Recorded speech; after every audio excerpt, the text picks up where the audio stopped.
look at the ANC's performance in the Western Cape, you've spoken about Nome India Mfeketo and the performance of the ANC when you ran the province. Surely the people have spoken. If I look here at the results from 2014, the DA got 59.38% in the Western Cape, and your party came in at 32.89%. So does that not mean the people have spoken? The people have decided that actually in the Western Cape, they'd rather not have you guys in charge. Democracy doesn't mean people are correct, always. The fact of the matter is that the ANC has not been removed from power in the Western Cape by the DA because of poor delivery of services. The ANC was removed because of its own internal problems. DA has fed itself through internal squabbles that created a lot of problems from within the ANC, to an extent that some of the people lost confidence to the leadership and decided not to go to polls, especially if you can look also, don't only look at the outcomes, you also look at the turn-up to the election. You will find that in areas such as Khayelitsha, the vote turn-up has totally dropped through those problems. The reason that it's not that people didn't vote for the ANC or voted for the DA, but people just simply decided not to vote because of the problems of disunity in an organization that they respect and love.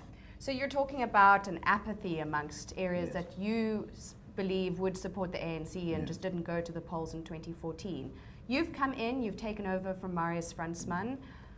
There have been many reports about the disunity and fractures between different members of the ANC in the Western Cape. What are you doing to revive the structures of leadership in the party and kind of redeem the image of the ANC amongst those people in Khayelitsha, say, who didn't vote for the party in the last municipal elections?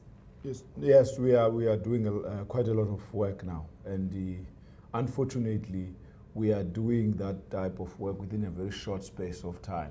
Acting is very unpredictable, especially in the case of myself and another acting person who is a provincial secretary. It's an unpredictable. It can be, when I leave this studio, I can be told that the national leadership have decided this, and then the acting is over. Therefore, we've got a very limited time.